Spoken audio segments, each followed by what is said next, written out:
बत्तख और चील। एक बार की बात है जब बत्तखों का एक समूह आसमान में एक बाज को उड़ते देख रहा था। उसकी ऊंची उद्यान और आकाश में स्वतंत्र विचरण को देखकर बत्तखों के दिलों में ईर्ष्या की एक लहर दौड़ गई। वे सभी ईर्ष्या से उसे देखते रहे और चाहते थे कि काश वे भी बाज की तरह उड़ पाते। एक बत्तख ने कहा, क्यों न हम बाज से पूछें कि वह हमें उड़ना सिखाए। दूसरी बत्तखें इस बात पर सहमत हुईं कि यह कोशिश करने लायक है। फिर वे चील के घोंसले के पास पहुंचे और सम्मानपूर्वक चील से पूछा कि क्या वह उन्हें उड़ना सिखा सकता है। चील बहुत दयालु था। चील ने उनकी हिम्मत की सराहना की और बिना किसी संकोच के कहा, बिल्कुल, मैं तुम्हें सिखाने के लिए तैयार हूं।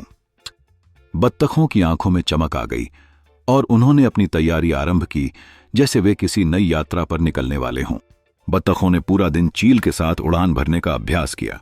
पहले तो उन्हें कठिनाइयां आईं, लेकिन धीरे धीरे इनकी मेहनत रंग लाई और वे उड़ने लगे।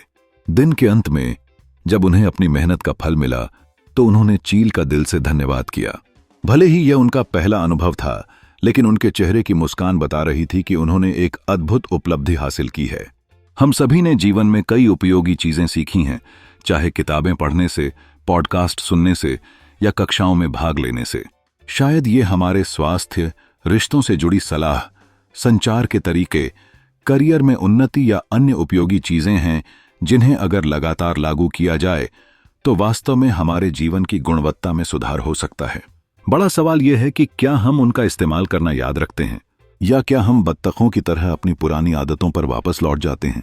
बेशक आदत बदलने और सीखी गई चीजों को सही मायने में आत्मसात करने में समय और संचय की जरूरत होती है।